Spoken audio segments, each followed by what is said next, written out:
पिछले क्लास में हम लोगों ने फंडामेंटल फॉर्मूले फॉर इंटीग्रल्स एंड डेरिवेटिव्स हम लोग देखा था। आज हम लोग इस लेक्चर में देखते हैं रूल ऑफ इंटीग्रेशन क्या है। ठीक है, जिस प्रकार से रूल ऑफ डिफरेंशिएशन था, कांस्टेंट को बाहर करते थे, एडिशन रूल था, प्रोडक्ट रूल था, कोएफिशिएंट रूल था, चेन रूल था, और उसी रूल के माध्यम से हम लोगों ने फंक्शंस को तोड़ना सीखा है, फंक्शंस को डिफरेंशिएट करना सीखा है। तो इंटीग्रेशंस की दुनिया में क्या रूल है वो हम लोग देखते हैं। तो देखिए, पहला है रूल ऑफ इंटीग्रेशंस में पहला क्या है, यहाँ भी कांस्टेंट सेपरेबल रूल चलता है। कांस्टेंट सेपरेबल रूल, कांस्टेंट को सेपरेट करने का जो रूल है उसको हम लोग कांस्टेंट सेपरेबल रूल कहते हैं। जैसे देखिए एग्जांपल पहले हम लोग देखते हैं, उसके बाद हम लोग देखते हैं कि रूल क्या था। मान लेते हैं हमने 3 sin x dx लिखा है। आप जिस फंडामेंटल फॉर्मूला मैंने लिखाया था उस फंडामेंटल फॉर्मूला में आप जाओगे तब कहीं भी एक पार्टिकुलर फॉर्मूला नहीं मिलेगा कि 3 sin x का इंटीग्रल क्या होता है। लेकिन यदि ये 3 को एक्सक्लूड कर दिया जाए और इस फंक्शंस के बारे में सोचा जाए तो sin dx जो है ये इसका डायरेक्ट इंटीग्रल्स होता है। इसका मतलब क्या है कि ये 3 जो हम लोग को डिस्टर्ब कर रहा है, ये 3 नहीं होना चाहिए था यहाँ पर। तो इसीलिए हम लोग क्या करते हैं, यहाँ पर 3 को बाहर कर देते हैं, हाँ, और यहाँ क्या बचता है sin x और ये dx। इसमें से जो sin x जो है यहाँ तक की बात करते, 3 को छोड़ दिया जाए तो यहाँ एक पार्टिकुलर फॉर्मूला था, वो क्या था बाबू, माइनस cos x। इंटीग्रेशन की दुनिया में जहाँ आंसर में माइनस होता है, सॉरी सी होता है, वहाँ माइनस लगता है, और जैसे इंटीग्रेट हो जाएगा तो हम लोग क्या लगाते हैं, प्लस सी लगाते हैं, यही ना। तो फाइनली मेरा क्या मिल गया, -3 cos x प्लस सी, ये हम लोग का आंसर हो गया। देखिए डायरेक्ट तौर पे हम लोग यहाँ पर डायरेक्ट तौर पे हम लोग इसको इंटीग्रेट नहीं कर पाए, लेकिन जैसे ये कांस्टेंट बाहर आ गया तो हम लोग इसको डायरेक्ट इंटीग्रेट कर पाए हम लोग। तो यहाँ पर कांस्टेंट को सेपरेट किया गया तब हो पाया।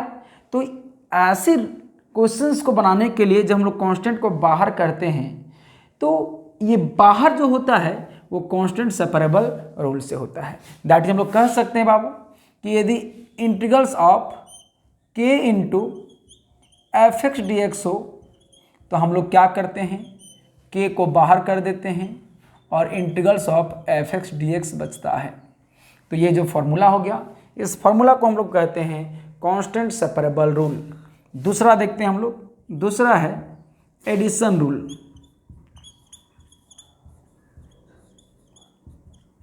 एडिशन रूल, देखिए एडिशन रूल क्या है वो देखते हैं। मान लेते हैं कि हम लोगों ने इस प्रकार से क्वेश्चन ले रखा है, integrals of 3 cos x plus 2/x minus 3 का पावर x और ये dx। हाँ, जरा गौर करेंगे, यहां पे हम लोग देख पा रहे हैं कि 3 cos x plus 2/x minus 3 का पावर x है ना। यहाँ पूरा का पूरा इतना जो लंबा सा टर्म दिया गया है, एक एक्सप्रेशन दिया गया है। इस एक्सप्रेशन का जो फंडामेंटल फॉर्मूला था उस फॉर्मूला में कोई रूल था क्या, कोई फॉर्मूला था क्या, ऐसा नहीं था। तो वैसे परिस्थिति में लोग क्या करेंगे, सबसे पहले इसको हम अलग अलग करेंगे, इसको सेपरेट करेंगे। तो सेपरेट करेंगे क्या मिलेगा, देखिए 3 cos x dx respective variable जो है फिर क्या मिलेगा 2/x dx मिलेगा, मीन माइनस क्या मिलेगा 3e⁻x dx मिलेगा। अब बताइए यहाँ से सारे जो फंक्शंस थे उसको मैंने अलग अलग इंटीग्रेट कर दिया। अब यहाँ आने के बाद फिर से वेरी कांस्टेंट सेपरेबल रूल आ गया। याद रखिएगा ऐसा नहीं है कि आपको कोई एक रूल लगा लें तो भैया दूसरा रूल लगेगा ही नहीं लगेगा, ऐसा नहीं है। यहाँ पे आप यदि कोई एक रूल लगा रखे हैं तो उसके आगे का भी रूल उस पर लग सकता है। ऐसा बात नहीं है कि आपको कोरोना हो गया तो ओमिक्रॉन नहीं होगा, हो सकता है। तो यहाँ पर हम लोग क्या करेंगे, तो यहाँ पर आप कांस्टेंट को सेपरेट करेंगे। 3 को मैंने बाहर कर दिया और ये cos x और ये dx प्लस 2 बाहर चला गया 1/x और ये dx माइनस 3 बाहर चल गया e⁻x और ये dx, यही होगा। अब हम लोग को यहाँ पर ये 3 है और cos का क्या इंटीग्रल्स होता है sin x होता है, यही ना। फिर प्लस 2 1/x किसका होता है बहादुरों, log mod ऑफ x का होता है, माइनस 3 ये तो मटर सुंद है जैसे का तैसे e⁻x ही होता है।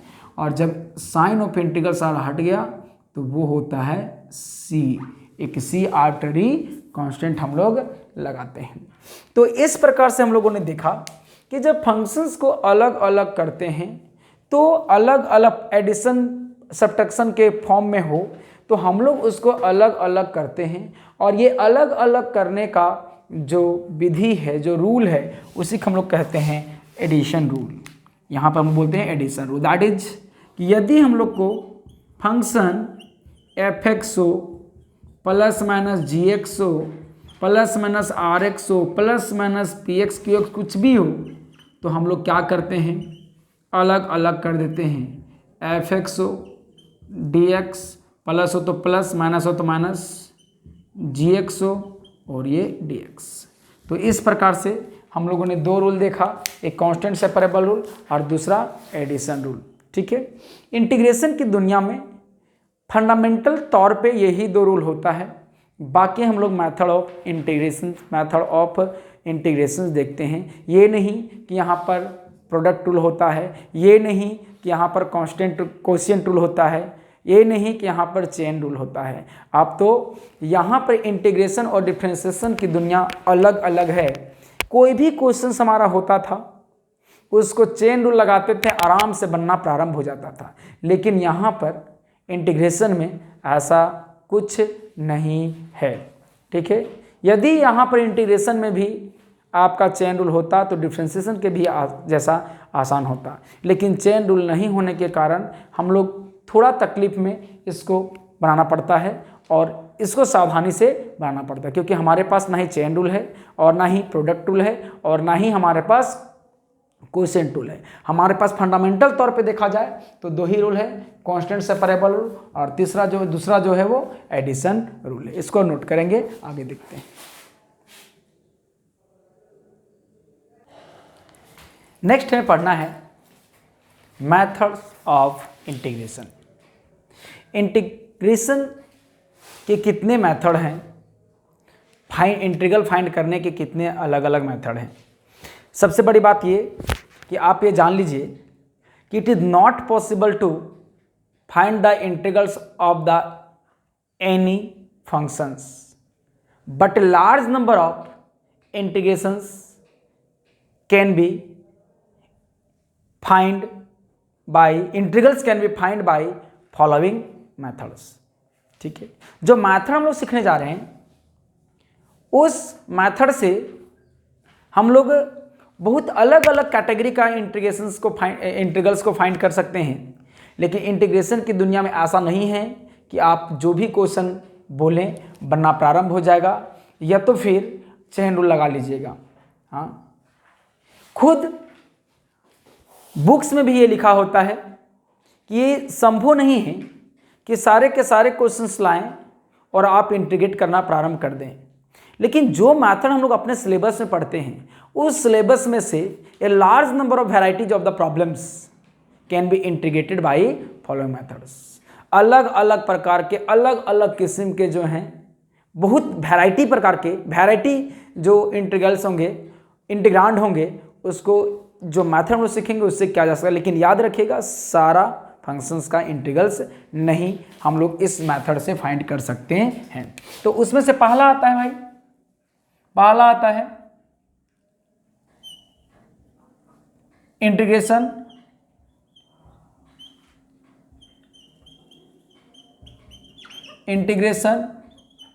Bye fundamental method,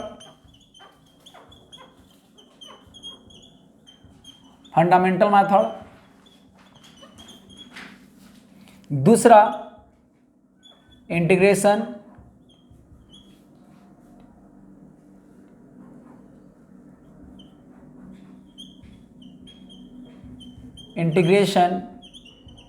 by method transformation of transformation,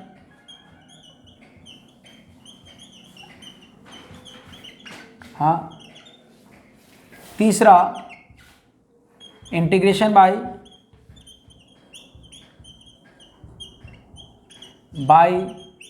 method of substitution,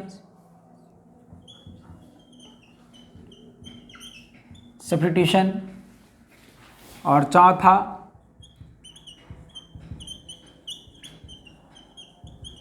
integration by method of integration by parts,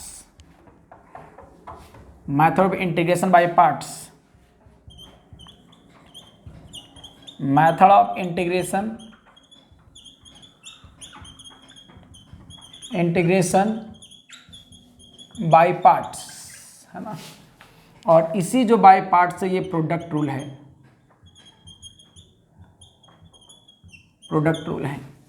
ठीक है। 5 number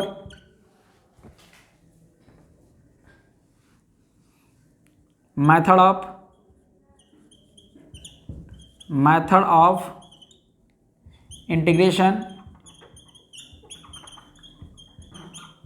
by partial fraction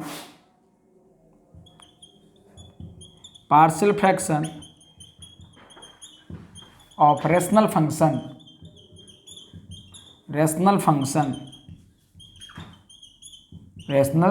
functions.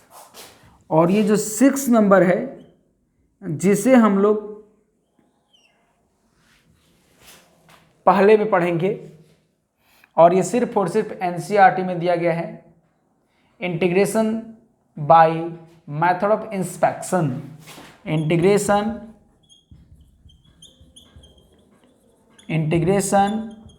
Bye method of inspections, ठीक है, मेथड ऑफ इंस्पेक्शंस। तो यहाँ पर जो हम लोग को जो है एक एक करके इस मेथड को चर्चा करेंगे। सबसे पहले हम लोग चर्चा करेंगे integration by method of inspection, ठीक है। इंस्पेक्शन जो मेथड है, परीक्षण विधि है, उसको हम लोग सबसे पहले देखेंगे। एक्चुअली ये मेथड को मैंने 6 पे इसे लिखा है कि ये वाला मेथड जो है सिर्फ और सिर्फ एनसीईआरटी में है। तो पहला मेथड कौन हो जाएगा हम लोग के लिए, इंटीग्रेशंस, जो कि हम लोग एनसीईआरटी पढ़ेंगे। तो पहला मेथड क्या हो जाएगा, integration by method of inspection. दूसरा मेथड क्या हो जाएगा, इंटीग्रेशन बाय फंडामेंटल मेथड। तीसरा जो हो जाएगा integration by method of transformation. चौथा जो हो जाएगा integration by method of substitutions. पांचवा जो होगा method of integration by parts, जो प्रोडक्ट रूल है। छठा जो होगा method of integration by partial fraction of rational function. तो हम लोग जो हैं लिखे यहाँ पर 6 में इसलिए लिखे हुए हैं क्योंकि ये आपका जो है और अनदर बुक में मेथड ऑफ इंस्पेक्शन नहीं दिया गया है, केवल एनसीईआरटी में दिया गया, इसलिए मैंने इसको साइड रखा है, लेकिन इसको 6 नंबर पर डाल दिया। लेकिन पढ़ेंगे हम लोग पहले इसको एंड दिस एंड फाइनली 5। बात समझ रहे ना। तो आप इसको भी नोट करें। आगे हम लोग देखते हैं सबसे पहले मेथड ऑफ इंस्पेक्शन।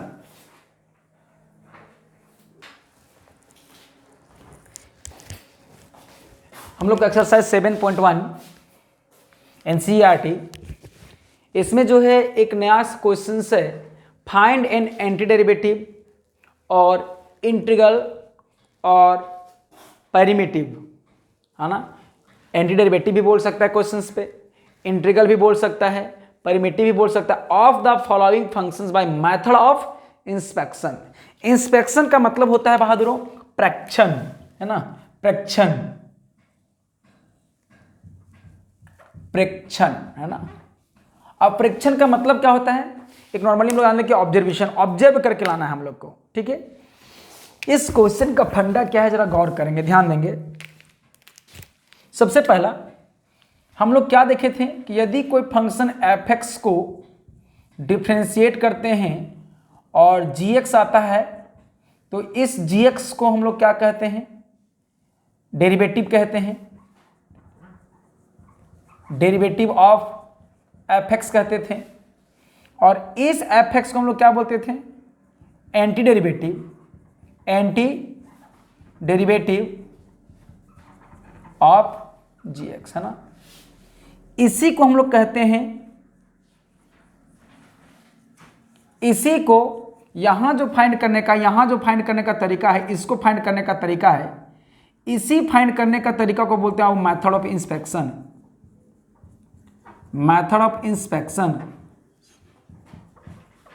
हाँ, इसका मतलब क्या है कि यदि आपका जो क्वेश्चन दिया गया है आप यहां पे लाएं, आपका ये क्वेश्चन हो जाएगा, आपका ये क्वेश्चन यदि यहां पर आ जाए, हाँ, और उस क्वेश्चन का डेरिवेटिव के साथ फंक्शन में कुछ चला जाए तो यही फंक्शन मेरा क्या हो जाएगा, एंटी डेरिवेटिव और method of anti derivative of given function by method of inspection. तो उसके लिए एक सिंपल सा रूल देखें क्या है, जरा गौर करेंगे। सबसे पहले क्या करें, जो क्वेश्चन दिया गया है, पहला क्वेश्चन आप देखेंगे, जो पहला क्वेश्चन दिया गया है उस क्वेश्चन को डिफ्रेंशिएट करिए बाय मेथड ऑफ इंस्पेक्शन के लिए। नाउ देखिए मेथड ऑफ इंस्पेक्शन ध्यान से देखिएगा, डेरिवेट कीजिए आप sin 2x तो मेरा क्या मिलेगा cos 2x, और 2 मल्टीप्लाई है तो क्या हो जाएगा 2 मल्टीप्लाई हो जाएगा, हाँ आएगा, ठीक है। एक्चुअली ये जो sin 2x था उसको हमें यहां रखना है, तब जाके हम मुझे इसके अंदर जो मिलेगा वो मेरा एंटी डेरिवेटिव होगा। ये एक ऑब्जर्व मैंने किया कि यदि ऐसा यदि हम करते हैं तो मेरा sin x दिख जाता है और cos x भी दिख जाता है। तब पहले आप क्या करना मेथड इंस्पेक्शन में, पहले आप जो क्वेश्चन दिया उसको डिफ्रेंशिएट करें, उसके आंसर में जो आता है, आंसर में जो आता है कांस्टेंट को छोड़ के, आंसर में जो आता है कांस्टेंट को छोड़ के उसे हम लोग इंटीग्रेट डिफ्रेंशिएट करेंगे। ये मेरा रफ वर्क था, ये मेरा क्या था, रफ वर्क था। देखिए ये रफ वर्क था, है ना, रफ वर्क था, रफ वर्क था, है ना। अब मेथड ऑफ इंटीग्रेशन या तो एंटी डेरिवेटिव या तो इंटीग्रल और या तो पेरिमेटिव जो है, अब स्टार्ट होता है यहाँ से। सबसे पहले करना क्या, जो क्वेश्चन उसको डिफ्रेंशिएट कीजिए। अब डिफ्रेंशिएट करने के बाद जो आंसर आता है, आंसर आता है, आंसर आता है, उसमें से कांस्टेंट को छोड़ के, उसमें से कांस्टेंट को छोड़ के आप इसको क्या करो, डिफ्रेंशिएट करो, है ना।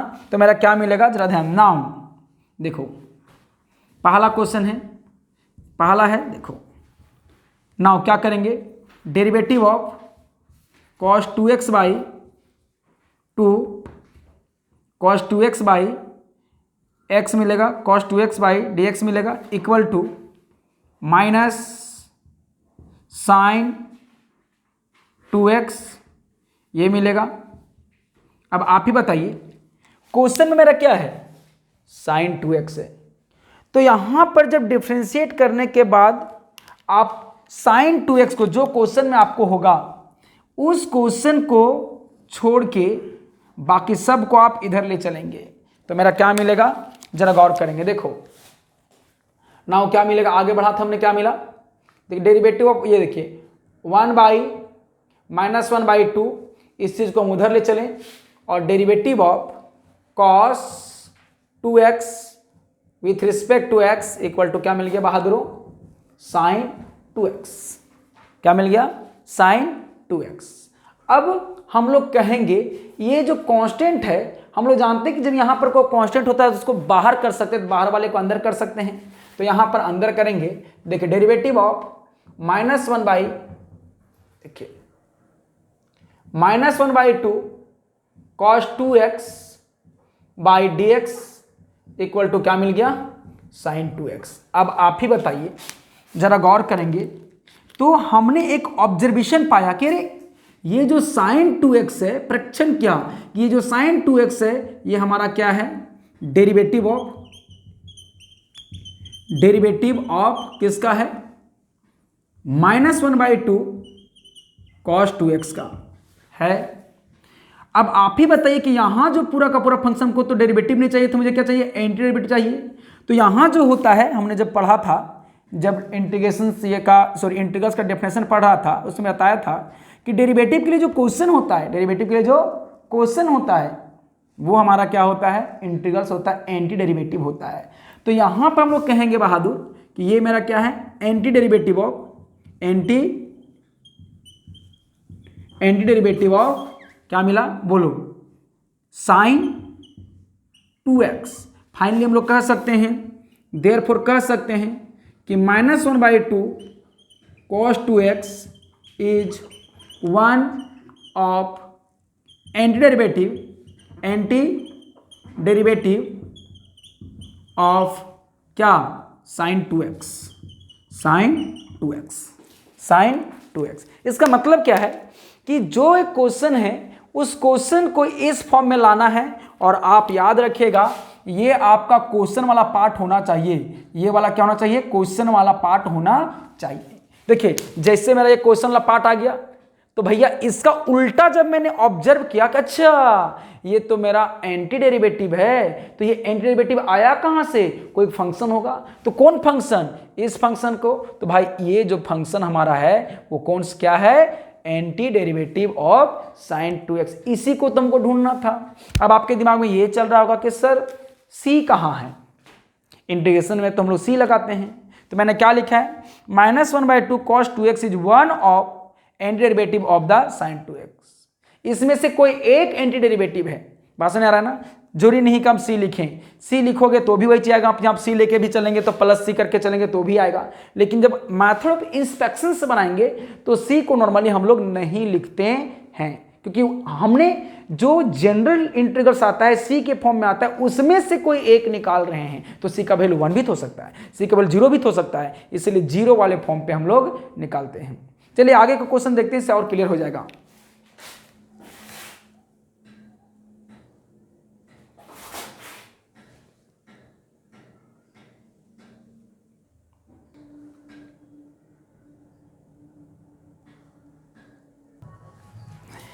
नेक्स्ट हम लोग देखते हैं cos 3x का आप नॉर्मली ऐसे बना लोगे। हम लोग तीसरा देखते हैं e का पावर 2x। तो पहले मैंने क्या बताया था आपको, रफ वर्क क्या करना है, जो क्वेश्चन दिया उसको आप डिफ्रेंशिएट करें। रफ में देखते हैं, सोचते हैं, सोचने का तरीका, मेथड ऑफ इंस्पेक्शन। तो डिफ्रेंशिएट करेंगे e का power x by dx equal to यही मिलेगा। अब हमने क्या बोला था, ये तो रफ वर्क था, ये तो हम लोग को रफ वर्क था, इससे कोई मतलब ही नहीं है। मतलब क्या है कि यहाँ जो आंसर आया उसको छोड़ के, है ना, उसमें आंसर जो आया उसमें से कांस्टेंट को छोड़ के आपको क्या करना है, डिफ्रेंशिएट करना है। हर बार कांस्टेंट को छोड़ के डिफ्रेंशिएट करें। अब देखिए तीसरा क्वेश्चन है e का पावर 2x। तो हम लोग क्या करेंगे, नाउ डेरिवेटिव ऑफ e का पावर 2x मैंने लगाया, dx लगाया और 2e का पावर 2x लगाया। किसी के दिमाग में ये चल रहा होगा सर वही चल काम तो की, क्योंकि यहाँ दोनों सेम हो गया है, इसलिए कोई फर्क नहीं पड़ने वाला है। अब देखो हम लोग को यहाँ पर क्या चाहिए, क्वेश्चन चाहिए, मतलब e का पावर 2x ही बचाना है, बाकी को सबको इधर ले जाना है। तो जैसे इधर ले जाएंगे बहादुर, तो हम लोग को क्या मिलेगा बताइए, देखिए ये 2 इधर ले आए तो 1/2 e का power 2x dx equal to e का पावर 2x होगा। अब बताइए हम लोग को यहाँ पर क्या मिला, ये 1/2 को अंदर ले जाएंगे तो डेरिवेटिव ऑफ e का पावर 1/2 e का power 2x by D X equal to e का पावर 2x। अब देखिए आपका क्वेश्चन यही था ना, तो क्वेश्चन था वो तो डेरिवेटिव कहलाया। तो उस क्वेश्चन के लिए डेरिवेटिव में कौन आया था, 1/2 ई का पावर 2x। तो बोलेंगे देयरफॉर 1/2 ई का power 2x is one of anti derivative of किसका, e का पावर 2x। कैसे, बाय मेथड ऑफ इंस्पेक्शन, ठीक है। आप यहाँ भी लिख सकते हैं derivative of e power x bye method of inspection,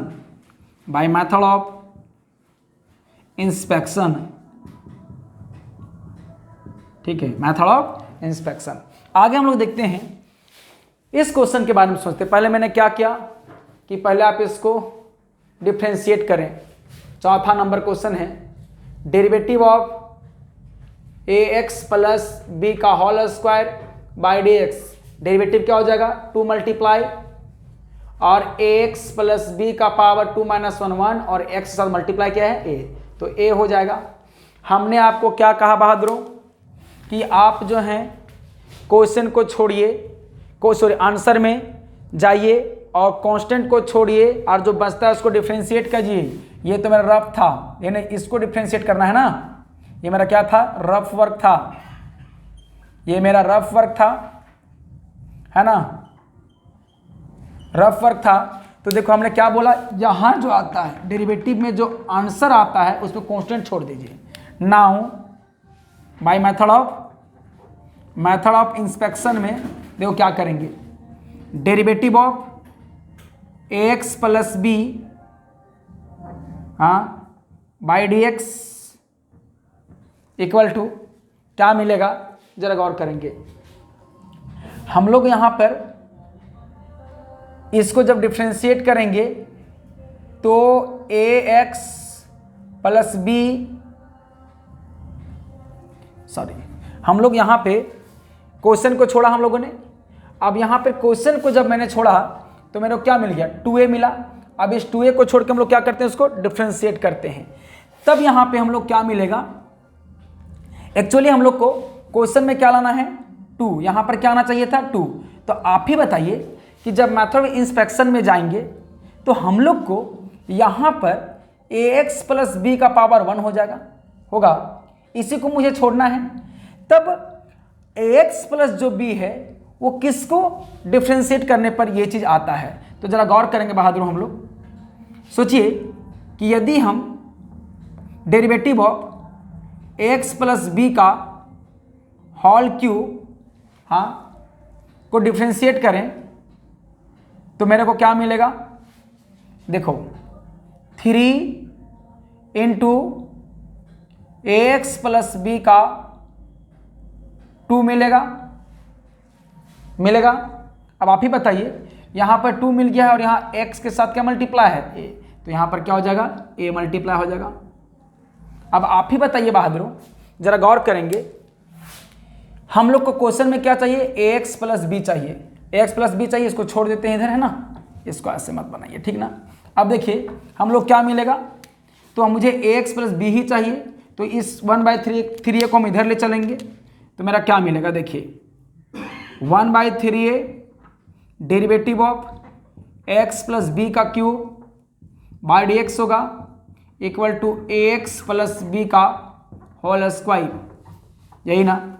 अब बताइए बहादुर, हम लोग को यहाँ पर क्या मिलेगा, इसको अंदर ले चलेंगे, derivative of 1/3a ax plus B का whole cube by D X equal to हम लोग क्या मिलेगा, ax प्लस बी का होल स्क्वायर।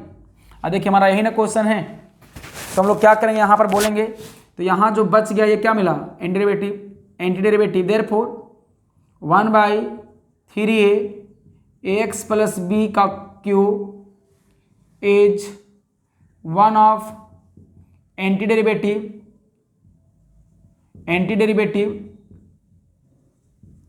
एंटीडेरिवेटिव ऑफ किसका, ax प्लस बी का होल स्क्वायर। तो इस प्रकार से हम लोग बाय मेथड ऑफ इंस्पेक्शन हम लोगों ने सीखा। और लास्ट का जो क्वेश्चन है आप उसको खुद से बना लीजिएगा, है ना। एक क्वेश्चन है, आप नॉर्मली यदि आप इसको नहीं बना पा रहे हैं, नॉर्मल नहीं सोच पा रहे हैं, तो आप इंटीग्रेशन नॉर्मली बना लीजिए। आपका एग्जाम में इंस्पेक्शन मेथड नहीं बोलता है। तो आज के हम लोग लेक्चर को यहीं तक रखते हैं। नेक्स्ट लेक्चर पर हम लोग फंडामेंटल मेथड पढ़ेंगे। धन्यवाद।